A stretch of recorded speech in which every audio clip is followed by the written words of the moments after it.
আসসালামু আলাইকুম সম্মানিত ভিউয়ার্স। দেশব্যাপী আলোড়ন সৃষ্টি করা একটি অডিও কল রেকর্ড আমাদেরকে জাতিগতভাবে এই লজ্জায় ফেলে দিয়েছে।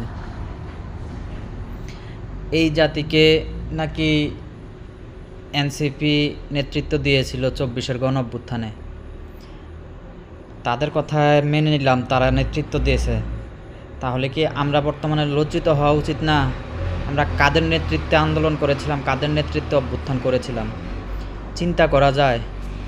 এনসিপির একজন শীর্ষস্থানীয় নেতা তার দলীয় এক নেত্রীকে বলতেছে আপনাকে লাগাতে দেবেন।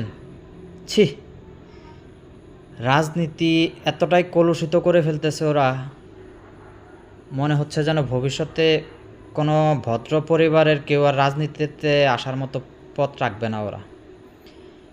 আপনাদের বিবেকের কাছে প্রশ্ন, এসব অডিও রেকর্ড হওয়ার পরও, অডিও রেকর্ড ভাইরাল হওয়ার পরে কোনো ফ্যামিলির কোনো নারীদেরকে কখনো কি আর রাজনীতিতে ফ্যামিলি থেকে আসতে দেবে? বা ফ্যামিলি বাধা ছাড়া, ফ্যামিলির বাধা অতিক্রম করে নারীরা কি রাজনীতিতে অংশগ্রহণ করতে পারবে?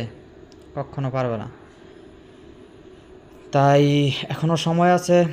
আমরা জাতিগতভাবে যাদেরকে হিরো বানাইছিলাম তাদেরকে এখনই নিষ্ক্রিয় করে ফেলার একটি সময় এসেছে।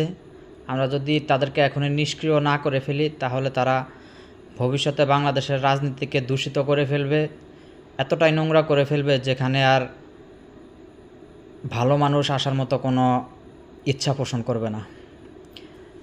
বাকিটা আপনাদের বিবেকের উপরে বিচার।